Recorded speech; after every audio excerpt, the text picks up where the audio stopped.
నమస్తే. కేంద్ర మంత్రి బండి సంజయ్ కొడుకు భగీరథ్ పైన వివిధ సెక్షన్ల కింద కేసులు నమోదైనవి. మైనర్ బాలికని లోబర్చుకున్నాడు. మైనర్ బాలికకు మాయ మాటలు చెప్పి ఆమె పైన అత్యాచారం చేసిండు, రేప్ చేసిండు అన్నటువంటి ఆరోపణలు సైతం కూడా ఆయన పైన ప్రధానంగా వినపడతా ఉన్నాయి. ఒక పక్కన బండి సంజయ్ కొడుకు బాధిత యువతి ఎవరైతే మైనర్ బాలిక అని చెప్పేసి అంటా ఉన్నారో, ఆ మైనర్ బాలిక నన్ను హనీ ట్రాప్ చేసింది, నా దగ్గర నుంచి 5 కోట్ల రూపాయలు వసూలు చేసుకేందుకు పకడ్బందీగా వాళ్ళ కుటుంబ సభ్యులతో ప్లాన్ చేసింది అనేది బండి భగీరథ యొక్క అభియోగం. దాంతో ఆయనే కరీంనగర్ 2 టౌన్ పోలీస్ స్టేషన్కి వెళ్ళి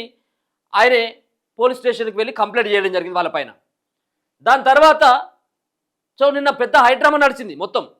ఒక పక్కన బాధిత కుటుంబం, ఆ బాధితురాలు ఎవరైతే ఉన్నారో మైనర్ బాలిక, ఆమె వాళ్ళ పేరెంట్స్ అంతా కూడా పోలీస్ స్టేషన్కి వెళ్ళి కేసు పెట్టేటువంటి ప్రయత్నం చేస్తే పోలీసులు తాత్సారం చేసిండ్రు.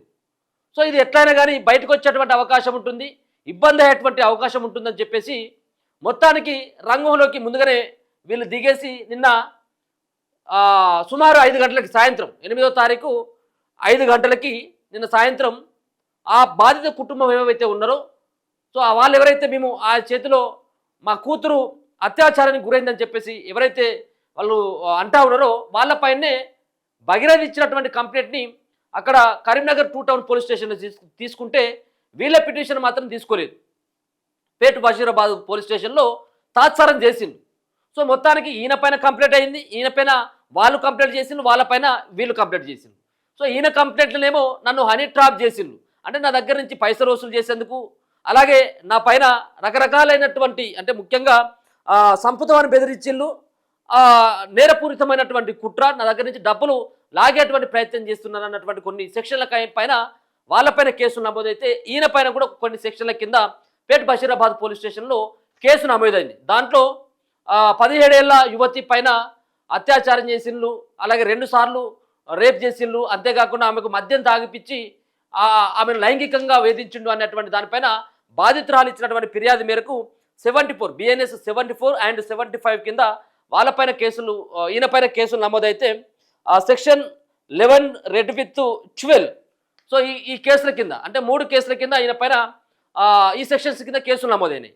ఇక వాళ్ళపైన ఏమున్నది అంటే FIR నెంబర్ 253లో 308/5, అలాగే 351/2, అలాగే 61/2 రెడ్ విత్ 3/4, అంటే నేరపూరితమైనటువంటి కుట్ర, అలాగే సంపుతం, డబ్బుల కోసం బెదిరింపు. ఈ కేసుల కింద నమోదైనవి. నిజంగా ఆమె మైనర్ అమ్మాయి అయితే ఆమె పైన నిజంగా బండి సంజయ్ కొడుకు అత్యాచారం చేసినట్టయితే ఏ రకమైనటువంటి కేసులు ఉండేటువంటి అవకాశం ఉంటుంది, ఆయన జైలుకి వెళ్తాడా, బెయిల్ వచ్చేటువంటి కేసులా, వీటన్నిటి కూడా ఒకసారి మాట్లాడేటువంటి ఆ ప్రయత్నం చేద్దాం. ఈయనే బండి సంజయ్ కొడుకు, చూడొచ్చు మీరు. ఆల్మోస్ట్ గతంలో కూడా ఆయన పైన వేరే యూనివర్సిటీ మహేంద్ర యూనివర్సిటీలో ఆల్మోస్ట్ అక్కడ తోటి విద్యార్థులను కొట్టినటువంటి కేసు ఉన్నది. దాని తర్వాత ఈయన వేసుకున్నటువంటి షర్టు పైన కూడా వీళ్ళ తండ్రి అయినటువంటి బండి సంజయ్ కొన్ని కామెంట్లు చేసిండు, నా కొడుకు ఒక మంచి షర్టు వేసుకుంటే కూడా ఓడవట్లేదు జనాలని. మరి గిట్లా బహిర్గతంగా పెళ్లి చేసుకుంటానని చెప్పేసి ఆమెను ఒక రకంగా లైంగికంగా వాడుకున్నాడు అన్నటువంటి అభియోగాలు బలంగా వినబడతా ఉన్నాయి. అది కూడా మిగతా ఉన్నటువంటి FIR కాపీలో ఏమున్నదని కూడా చూద్దాం. FIR కాపీ తర్వాత అసలు ఆ కేసులు ఏం చెప్తా ఉన్నాయి, ఆ కేసులు శిక్ష పడేటువంటి కేసులా లేదా, నిజంగా కూడా దీంట్లో ఏదైతే ఫోక్సో కేసు కింద కొన్ని కేసులు నమోదైనప్పటికీ, ఫోక్సో కేసు ఏంటిదంటే సెక్షన్ 11 రెడ్ విత్ 12 అనేది ఇది ఫోక్సో కేసు కిందకి వస్తుంది. కానీ అంత పెద్దగా ప్రభావం చూపేటువంటి కేసు కాదని చెప్పేసి కొంతమంది చెప్తా ఉన్నారు. దీంతో అయ్యేదేం లేదని. కానీ సెక్షన్లు పెట్టాల్సింది 4, 5, 6 అన్నటువంటి కేసులు పెట్టాల్సినటువంటి అవసరం ఉండేది వాళ్ళ ఫిర్యాదు ఆధారంగా. అంటే మైనర్ బాలిక, ఆమెకు మందు తాగిపించి లైంగికంగా 2 సార్లు ఆమెను లైంగిక దాడి చేసింది అన్నటువంటి దానిపైన పెట్టాల్సినటువంటి సెక్షన్లు పెట్టకుండా సీరియస్ లేనటువంటి సెక్షన్లు పెట్టిందనేటి ఒక పక్కన కొంతమంది చెప్తా ఉన్నారు. ఇది ఆయన పెట్టినటువంటి కేసులు.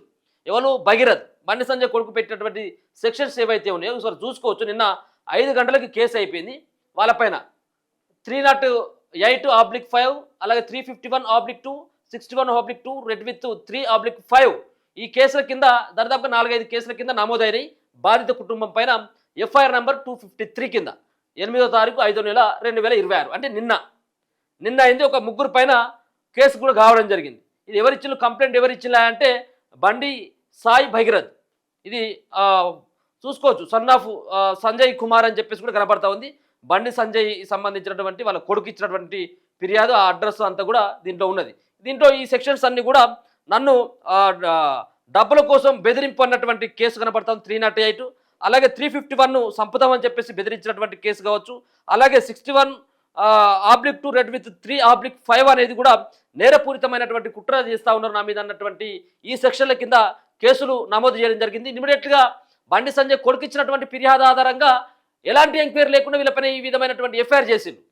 కానీ ఎఫ్ఐఆర్ చేయాలని చెప్పేసి 2-3 రోజులుగా తిరుగుతున్నప్పుడు కూడా నిన్న పోలీస్ స్టేషన్లో, ఫేట్ బషీరాబాద్ పోలీస్ స్టేషన్లో సాయంత్రం 6 గంటల నుంచి రాత్రి 1 గంటల వరకు నిల్చోబెట్టి తాత్సారం చేసేటువంటి ప్రయత్నం చేసి అక్కడ ఉన్నటువంటి పోలీసులు. సో వాళ్ళు పెట్టినటువంటి బాధితురాలు ఏం ఫిర్యాదు చేసిందంటే, ఫిర్యాదు చేసినటువంటి ఆధారంగా ఎట్టకేలకు సెక్షన్ల కింద కొన్ని సెక్షన్లు 74, 75 అలాగే సెక్షన్ 11 ఆఫ్ రెడ్ విత్ 12 కింద కేసులు నమోదు చేయడం జరిగింది.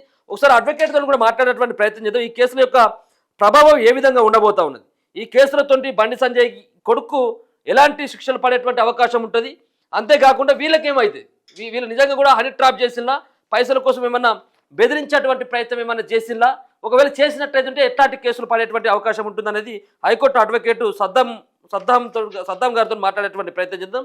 అన్న నమస్తే. నమస్తే అనిల్ గారు.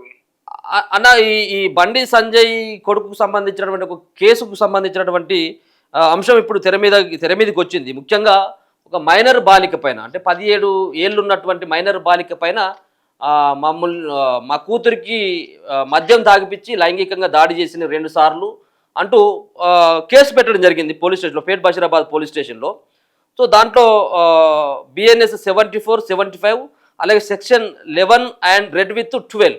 సో ఈ కేసుల కింద ఈ కేసులు కావడం జరిగింది. ఇది సీరియస్నెస్ కేసా లేకపోయినట్లయితే ఈ కేసుల యొక్క ప్రభావం ఏ విధంగా ఉంటుంది, సో ఏంటిది, ఏమేం చెప్తాయి ఈ సెక్షన్స్ అన్ని?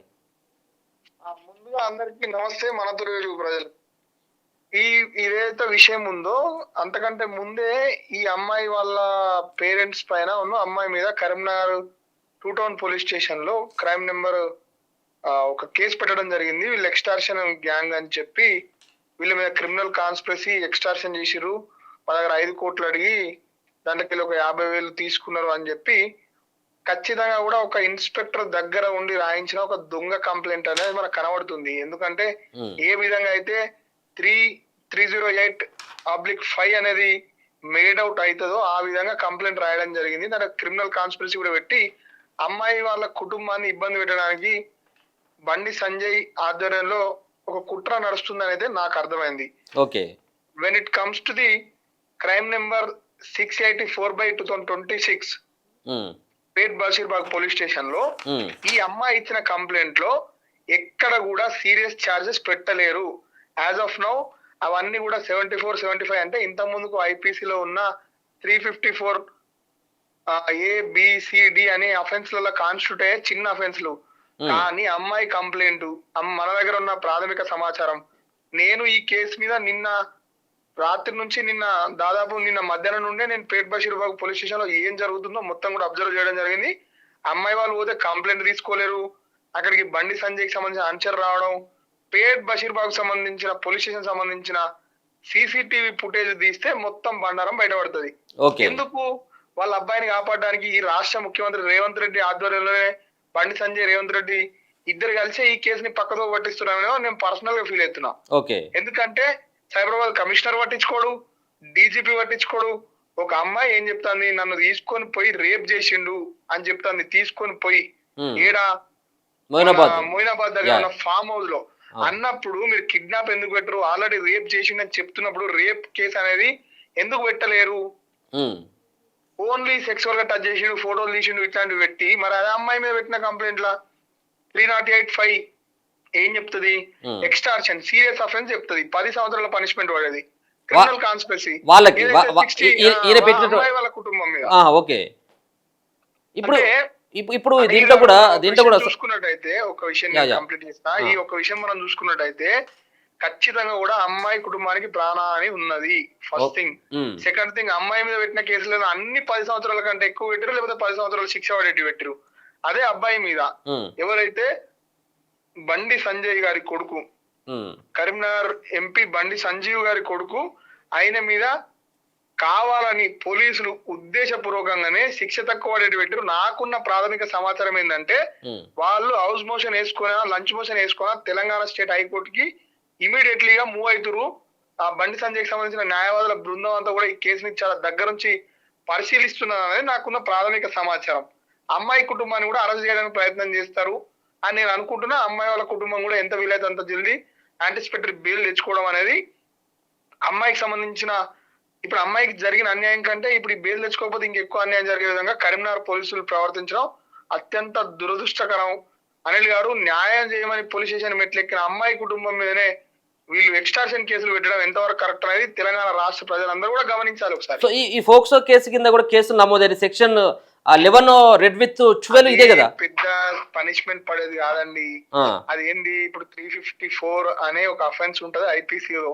అదేంది, స్టాకింగ్ చేస్తే సేమ్ స్పెషల్ లెజిస్లేషన్ లో ఉన్నది అది 11 రెడ్ విత్ 12 అనేది. అంటే దీని ద్వారా జైలుకి వెళ్ళేటువంటి కేసు నాన్ బెయిలబుల్ కేసు కాదు.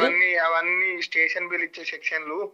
రెండోది section 5 red with section 6 of the POCSO act ఎందుకు పెట్టలేరు? అమ్మాయి స్టేట్మెంట్ క్లియర్ గా చెప్తుంది ఏమని, నా మీద రేప్ జరిగింది అని అన్నప్పుడు ఎందుకు పెట్టలేరు? ఇప్పటికైనా అమ్మాయిని ఇమీడియట్లీ వాళ్ళ కస్టడీలోకి తీసుకొని ఆమెని మెజిస్ట్రేట్ ముందర ప్రవేశపెట్టి ఆమె 164 స్టేట్మెంట్ రికార్డ్ చేసి based on the 164 statement police should alter the FIR కదా.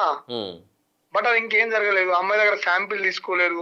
అసలు ఫోక్సో కేసులో ఏం చెప్తుంది అంటే, ఎప్పుడైతే ఫిర్యాదు ఇయ్యడానికి వచ్చిన అమ్మాయికి సంబంధించిన ఏ విషయాన్ని ఇమీడియట్లీ సీరియస్ కన్సర్న్ తో అడ్రస్ చేయాలని చెప్తుంది. అట్లాంటి ఒక్క స్టెప్ కూడా వాళ్ళు ఫాలో అవ్వలేదండి. ఓకే, ఎందుకు మరి ఈ కేసు నుంచి బయటపడేందుకు, అంతేకాకుండా బాధిత కుటుంబం అంతా కూడా పోలీస్ స్టేషన్ కి వెళ్ళి కేసులు పెట్టించేందుకు ప్రయత్నం చేస్తుంది అన్నటువంటి ఉద్దేశంతో ముందుగా వీళ్ళు అలర్ట్ అయిందని చెప్పేసి అనుకోవచ్చా? వాళ్ళ అమ్మాయి వాళ్ళ సైడ్ వాళ్ళని వీళ్ళు బెదిరించే ప్రయత్నం చేసినట్టున్నారు. నేను నిన్న వ్యక్తి వాళ్ళతో కూడా వాళ్ళకి సంబంధించి క్లోజ్ వాళ్ళతో మాట్లాడడం నాకు అర్థమైంది ఏంటంటే, వాళ్ళని కేసు పెట్టకుండా చాలా వరకు భయాందోళనకు గురి చేసారు. వాళ్ళు ఎట్టి పరిస్థితుల్లో వింటలేరు, మా బిడ్డకి ఇంత అన్యాయం జరిగిందని అంటారు కాబట్టి వాళ్ళ మీదనే ఉల్టా కేసు పెట్టించి నోరు మూపియడానికి కూడా ట్రై చేసిరు రాత్రి. ఓకే, అదంతా వర్కౌట్ కాలేదు కాబట్టి వాళ్ళ మీద కేసు చేయించారు. వాళ్ళ కేసు అయ్యకంటే ముందంటే ఈ కేసును చూపించి వీళ్ళు బెయిల్ తెచ్చుకోవాలి, బండి సంజీవ్ కొడుకుని జైలుకు పంపించదు అనేది వీళ్ళ ప్లాన్. సో మరి వీళ్ళు బాధిత కుటుంబం అయినా కానీ ఇంకా పై డీజీపీ దగ్గరకో లేకపోతే మేము ఇచ్చినటువంటి ఫిర్యాదు ఇదే అయితే సెక్షన్స్ ఇవెందుకు పెట్టాల్సినటువంటి అవసరం ఎందుకు వచ్చింది అనేది వీళ్ళు చేయొచ్చు కదా. వాళ్ళు చేస్తారు. వాళ్ళకి సంబంధించిన నిన్న వాళ్ళు కూడా న్యాయవాదితో కలిసే వచ్చిరు. వాళ్ళ న్యాయవాది కూడా ఎంత మానిటర్ చేస్తున్నట్టున్నాడు. సో మరి పోలీసుల ప్రెజరా ఏందా అనేది మనం చూస్తే మనకు అర్థమవుతుంది. ఓకే, దీంతో అయితే ఇప్పుడు వాళ్ళు పెట్టినటువంటి బాధితురాలు ఇచ్చినటువంటి స్టేట్మెంట్ ఆధారంగా పెద్దగా శిక్షలు పడేటువంటి సెక్షన్లు అయితే ఇవి అయితే కావు. ఇప్పటి వరకు అయితే 74 కానీ 75 కానీ అది రెడ్ విత్ 11, 12 కానీ అవన్నీ minor sections are below 5 years. Thank you Saddam గారు.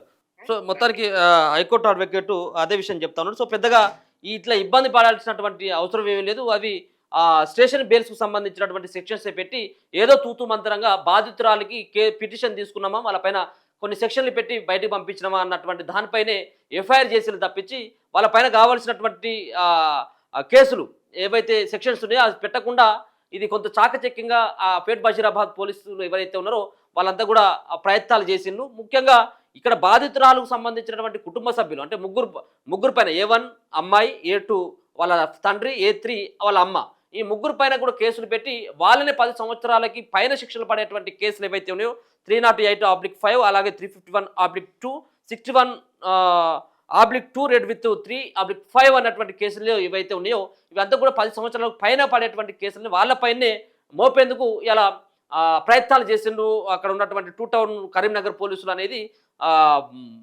సద్దాం గారు ఎవరైతే అడ్వకేట్ గారు చెప్తాను. చూద్దాం మరి ఈ కేసులో ఏ విధంగా ముందుకెళ్తుందో. అమ్మాయి ఏమో మైనర్కి మందు తాగిపించి లైంగికంగా నన్ను అత్యాచారం చేసిందని చెప్పి బహిరంగంగా చెప్పిన తర్వాత కూడా సో ఏ విధమైనటువంటి చర్యలు ఉంటాయి, దాని తర్వాత డీజీపీ దగ్గరికి వెళ్తుందా లేకపోతే ఈ కేసు ఇక్కడికే క్లోజ్ అవుతుందా, భయపడి వాళ్ళు వెనక్కి తగ్గుతారు అనేది మనం ఫ్యూచర్లో చూడాల్సినటువంటి అవసరం ఉన్నది.